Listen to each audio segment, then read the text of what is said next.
લક્ષ્ય ન્યૂઝ, એક નજર, એક લક્ષ્ય. રાણપુર ખાતે વિકાસ સંકલ્પ સભા યોજાઈ. સ્થાનિક સ્વરાજ્ય ચૂંટણી માટે ભાજપનો સંઘનાદ. રાણપુર શહેર ખાતે સ્થાનિક સ્વરાજ્ય ચૂંટણીને અનુલક્ષીને વિકાસ સંકલ્પ સભાનું આયોજન કરવામાં આવ્યું હતું. આ સભામાં જિલ્લા પંચાયત અને તાલુકા પંચાયતના ઉમેદવારોને જંગી બહુમતીથી વિજય બનાવવાના સંકલ્પ સાથે મોટી સંખ્યામાં કાર્યકર્તાઓ અને નાગરિકો ઉપસ્થિત રહ્યા હતા. સભામાં પ્રદેશ ઉપાધ્યક્ષ ભરતભાઈ પંડ્યાએ સંબોધન કરતા દેશના વડાપ્રધાન નરેન્દ્ર મોદી અને ગુજરાત રાજ્યના મુખ્યમંત્રી ભૂપેન્દ્ર પટેલના નેતૃત્વ હેઠળ ચાલી રહેલી ડબલ એન્જિન સરકારના વિકાસ કાર્યોને બિરદાવ્યા હતા. તેમણે મા નર્મદા યોજનાથી ખેડૂતોને મળતા ફાયદા, વીજળી અને પાણીની સુવિધાઓ તથા રાજ્યના 10,954 ગામો અને 191 શહેરોમાં લગભગ 19 લાખ હેક્ટર વિસ્તારમાં સિંચાઈના લાભ અંગે વિસ્તૃત માહિતી આપી હતી. તેમણે વધુમાં જણાવ્યું કે કેન્દ્ર અને રાજ્ય સરકાર દ્વારા મહિલાઓના સશક્તિકરણ માટે સતત પ્રયાસો કરવામાં આવી રહ્યા છે. પ્રધાનમંત્રી આયુષ્માન યોજના દ્વારા ગરીબ અને મધ્યમ વર્ગીય પરિવારોને આરોગ્ય સુરક્ષા મળી રહે છે, જ્યારે પ્રધાનમંત્રી આવાસ યોજના હેઠળ આશરે 4 કરોડ મહિલાઓને મકાન ફાળવવામાં આવ્યા છે, જે સરકારની મહિલા સન્માન પ્રત્યેની પ્રતિબદ્ધતા દર્શાવે છે. ભરતભાઈ પંડ્યાએ ભારપૂર્વક જણાવ્યું કે હાલ રાજ્યમાં ડબલ એન્જિન સરકાર કાર્યરત છે અને સ્થાનિક સ્વરાજ્ય ચૂંટણીમાં ભાજપને બહુમતી અપાઈ તો ટ્રિપલ એન્જિન સરકાર બનશે, જેના કારણે વિકાસ કાર્યોને વધુ ગતિ મળશે અને પ્રજાના સુખાકારી માટે વધુ અસરકારક કામગીરી થશે. આ કાર્યક્રમમાં બોટાદ જિલ્લા પ્રમુખ મયુરભાઈ પટેલ, ધંધુકા વિધાનસભાના ધારાસભ્ય કાળુભાઈ ડાભી, તાલુકા પ્રમુખ, શહેર પ્રમુખ, પૂર્વ પ્રમુખો તથા વિવિધ હોદ્દેદારો અને કાર્યકર્તાઓ હાજર રહ્યા હતા. સભામાં મોટી સંખ્યામાં લોકોએ હાજરી આપી ભાજપને સમર્થન વ્યક્ત કર્યું હતું. રિપોર્ટર અજય પરમાર, રાણપુર, બોટાદ. સમગ્ર ગુજરાતમાં જિલ્લા પંચાયત સીટ અને તાલુકા પંચાયત મથકો ઉપર આ પ્રકારના વિકાસ સંકલ્પ સંમેલનો યોજાયા છે.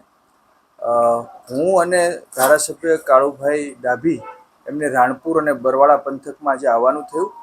દરેક જગ્યાએ ભારતીય જનતા પાર્ટીને આવકાર મળે છે, કારણ કે દરેક જગ્યાએ નરેન્દ્રભાઈ મોદીના નેતૃત્વમાં રહેલી કેન્દ્ર સરકાર હોય કે ભૂપેન્દ્રભાઈ પટેલ અને હર્ષભાઈ સંઘવીના નેતૃત્વમાં રહેલી રાજ્ય સરકાર હોય, આ બંનેની યોજનાઓ નીચે સુધી પહોંચી છે. લોકોને 24 કલાક વીજળી મળી છે. એટલું જ નહીં, માત્ર 66 પૈસે પર યુનિટે વીજળી આપવામાં આવે છે ને એના માટે 9-10 હજાર કરોડ સબસિડી આપે છે. યુરિયા જે ખાતર જે છે 270 રૂપિયામાં જે થેલી મળે છે, સરકારને 3000 પડે છે અને એમાં પણ સબસિડી આપવામાં આવે છે. આ નર્મદાનું પાણી અસંભવ હતું અને કોંગ્રેસના પાપને કારણે નર્મદા યોજના ખોરંભે પડી હતી. કોંગ્રેસના 3 રાજ્યો મહારાષ્ટ્ર, રાજસ્થાન અને મધ્યપ્રદેશ, એમાં જ્યારે કોંગ્રેસનું શાસન હતું, કેન્દ્રમાં જ્યારે કોંગ્રેસનું શાસન હતું, મનમોહનસિંહ 10 વર્ષ વડાપ્રધાન રહ્યા, ત્યારે નર્મદા યોજનાઓને કોઈ પણ પ્રકારની મંજૂરી નહોતી આપી. અને નરેન્દ્રભાઈ મોદી પ્રધાનમંત્રી બન્યા પછી 17મા દિવસે નર્મદા યોજના ડેમના દરવાજાની મંજૂરી આપી. આ પ્રજા જોવે છે. એટલે કોંગ્રેસ નર્મદા વિરોધી છે, કોંગ્રેસ વિકાસ વિરોધી છે. એટલું જ નહીં, કોંગ્રેસે હમણાં મહિલા જે 33% વિધાનસભા અને લોકસભામાં જે બિલ મૂકવામાં આવ્યું ભાજપ તરફથી, એનો પણ વિરોધ કર્યો. હવે મહિલા શક્તિના સશક્તિકરણ માટે ભારતીય જનતા પાર્ટી હંમેશા પ્રયત્ન કરે છે.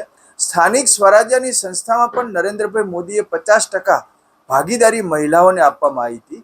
દરેક નોકરીમાં 33% મહિલાઓ અનામત રાખવામાં આવે છે અને ઘર પણ જ્યારે આપવામાં આવે છે સરકાર તરફથી, એ પણ મહિલાઓના નામે આપે છે.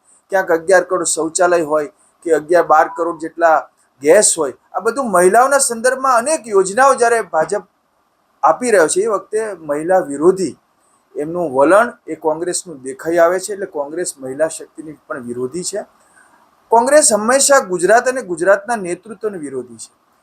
અનેક વાર કોંગ્રેસના નેતાઓ નરેન્દ્રભાઈ માટે બેફામ ગાળો બોલ્યા છે. તમે જોયું હશે, ગુજરાત અને ગુજરાતની જનતાને એને અભણ અને મૂર્ખ કહી કોંગ્રેસના રાષ્ટ્રીય અધ્યક્ષ ખડગેજીએ, એ દરેક ગુજરાતીના મનમાં આજે પણ પડ્યું છે કે સમગ્ર ગુજરાતની જનતાને અભણ ને મૂર્ખ કોંગ્રેસ કેવી રીતે કહી શકે.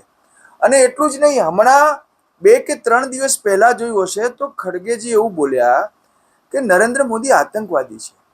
અરે, જેણે સમગ્ર દેશમાંથી આતંકવાદને નાબૂદ કરવાનું એક ભગીરથ અભિયાન ઉપાડ્યું હોય, એટલું જ નહીં, સર્જિકલ સ્ટ્રાઇક હોય, એર સ્ટ્રાઇક હોય કે સિંદૂર ઓપરેશન કરીને તમામ આતંકવાદીઓના અડ્ડાને આતંકવાદીઓનો સફાયો બોલાયો હોય, એ માણસને તમે આતંકવાદી કહો છો.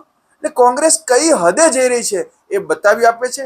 એટલે પ્રજાએ સંકલ્પ કરી લીધો છે ટ્રિપલ એન્જિનની સરકાર બનાવવા. જ્યારે દિલ્હીમાં ભાજપ હોય, ગુજરાતમાં ભાજપ હોય, તો સ્વાભાવિક છે કે સ્થાનિક સ્વરાજ્યમાં પણ પ્રજા કમળને મત આપશે.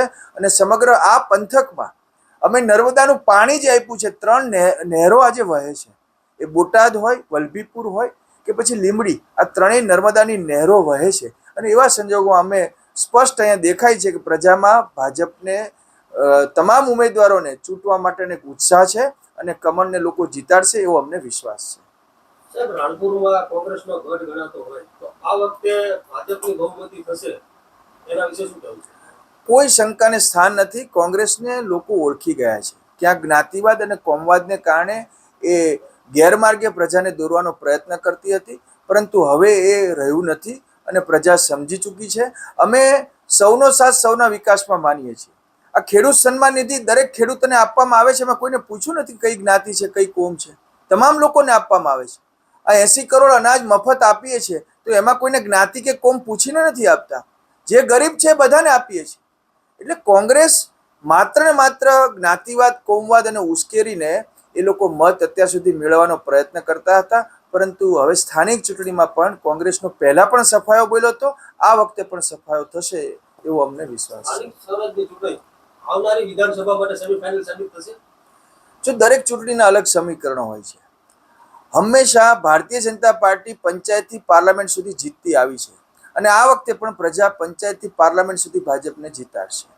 નરેન્દ્રભાઈ મોદીનું વિશ્વમાં સૌથી લોકપ્રિય નેતૃત્વ હોય, 29 દેશ જેટલા દેશના લોકોએ પોતપોતાના શ્રેષ્ઠ એવોર્ડો જ્યારે નરેન્દ્રભાઈને આપ્યા હોય અને વિશ્વમાં એકમાત્ર લોકપ્રિય નેતા નરેન્દ્ર મોદી હોય તો એ નરેન્દ્રભાઈ મોદીના ગુજરાતમાં પ્રજા હંમેશા એમની પડખે રહેશે, કમળ સાથે રહેશે એવો અમને વિશ્વાસ છે.